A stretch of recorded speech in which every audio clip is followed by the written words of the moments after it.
Bismillahirrahmanirrahim. Assalamu alaikum wa rahmatullahi ta'ala wa barakatuh.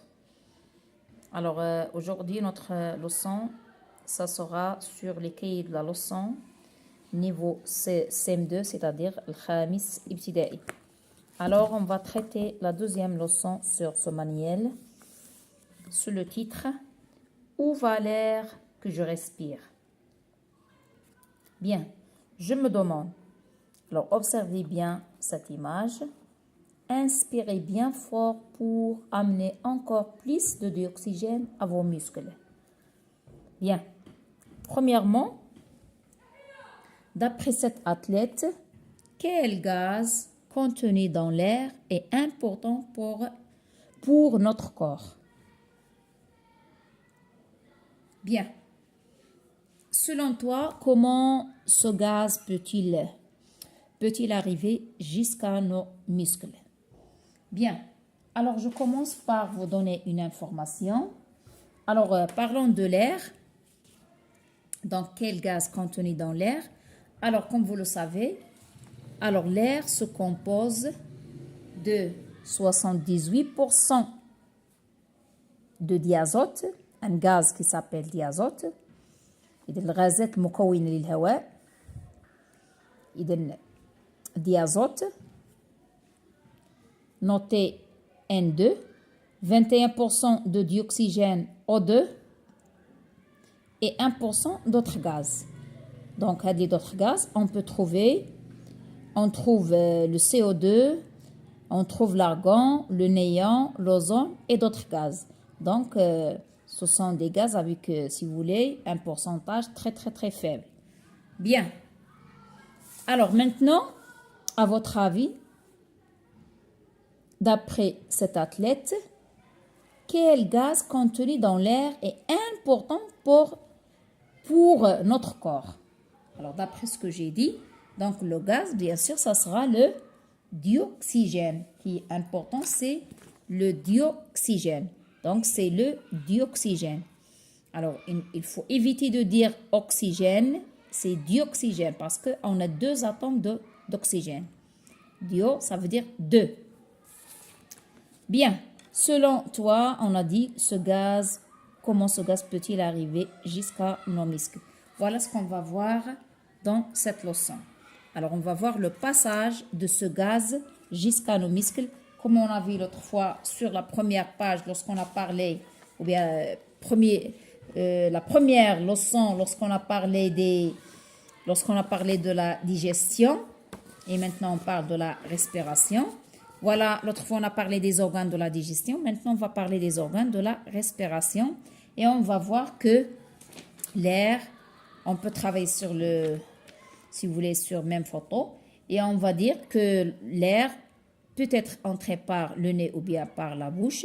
Il va traverser ce qu'on appelle la trachée, et après il va,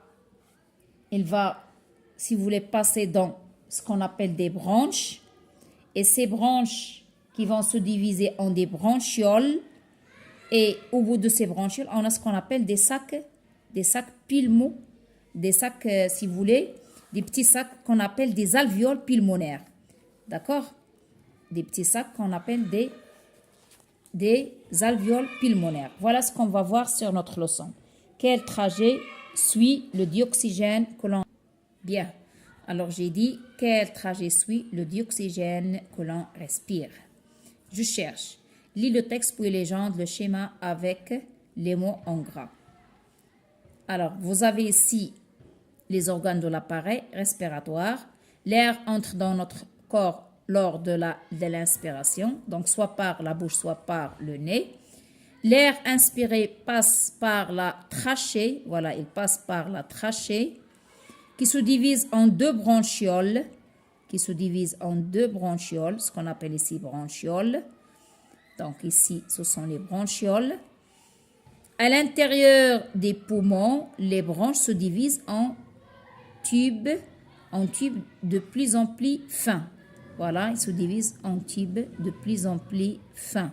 Comme vous le voyez, ce qu'on appelle les branchioles. Donc ça, ce qu'on appelle les branchioles. Au bout de ces branchioles se trouvent de nombreux sacs. Vous voyez ici ce qu'on appelle des petits sacs appelés alvéoles. Ces sacs, on les appelle alvéoles. Voilà, on va compléter ce schéma avec ces mots gras. Alvéoles pulmonaires, l'air arrive jusqu'aux alvéoles où sa composition change. Il repart ensuite en faisant le trajet inverse. Alors voilà ici, si vous voulez, on a fait un schéma. Si vous voulez, le grandissement de ce schéma pour mieux voir ce qu'on appelle les alvéoles pulmonaires. Et ici, on a ce qu'on appelle les vaisseaux sanguins. Alors, vous voyez, et ici, vous avez les bronchioles. Bien. Voilà, je vais vous écrire les mots, bien sûr, après. Alors, pour l'autre exercice, c'est lis les documents pour répondre aux questions. Le diaphragme. Alors, vous avez le diaphragme est un muscle situé sous les poumons. Alors, lors de l'inspiration, il se contracte et s'abaisse, ce qui provoque l'entrée de l'air dans les poumons. Lors de l'expiration, il se relève, provoquant l'expulsion de l'air contenu dans les poumons. Regardons ce tableau. On a les constituants de l'air, dioxygène, dioxyde de carbone, et bien sûr, on a dit d'autres gaz, mais avec un pourcentage trop faible. Alors ici, on a l'air inspiré pour 100 litres d'air et ici, l'air expiré pour 100 litres d'air. Si on va inspirer 21 litres de dioxygène et pour l'inspiration de dioxyde de carbone, c'est quelques traces.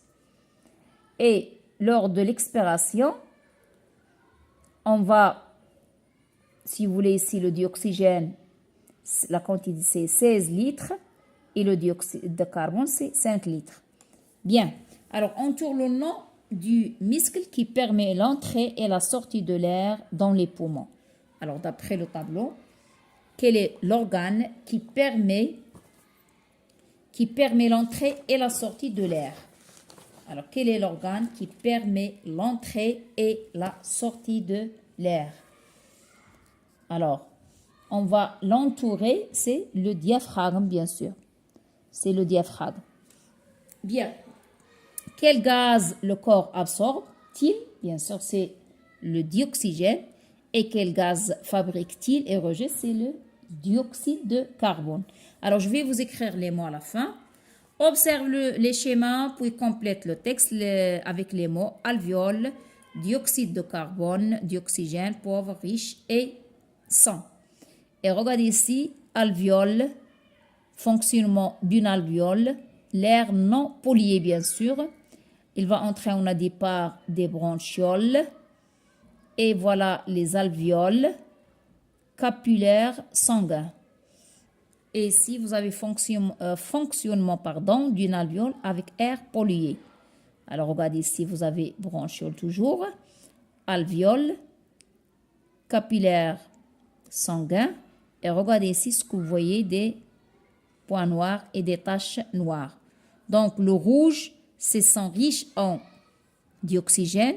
Et pour le bleu, c'est sang riche en dioxyde de carbone. Et les points ici que vous voyez, ce sont des particules fines ici de la pollution de l'air. Bien.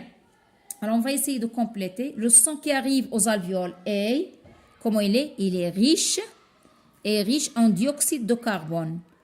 Et riche en dioxyde de carbone et pauvre en dioxygène. Quand le sang repart des alvéoles, c'est l'inverse. Il y a donc des échanges gazeux entre les alvéoles pulmonaires et le sang. Et vous avez le dioxyde de carbone passe du sang à l'alvéole, alors que le dioxygène passe de l'alvéole au sang. Si on respire l'air pollué, l'alvéole s'abîme et les particules polluantes se trouvent dans le sang. On peut alors avoir des maladies respiratoires. Alors, je vais vous donner ça écrit. Alors, voilà, j'ai dit ici, c'est le dioxygène.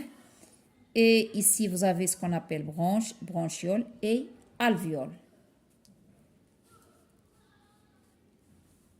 Voilà, bronchiole, alvéole. Et vous avez, ici on va entourer le mot diaphragme. Ici vous avez le corps absorbe du dioxygène. Ici dioxyde de carbone. Et voilà les mots que je viens de dire. Et on peut tirer une conclusion. Alors la conclusion qu'on peut tirer, c'est que dans les poumons, l'air passe dans les bronches, puis les bronchioles.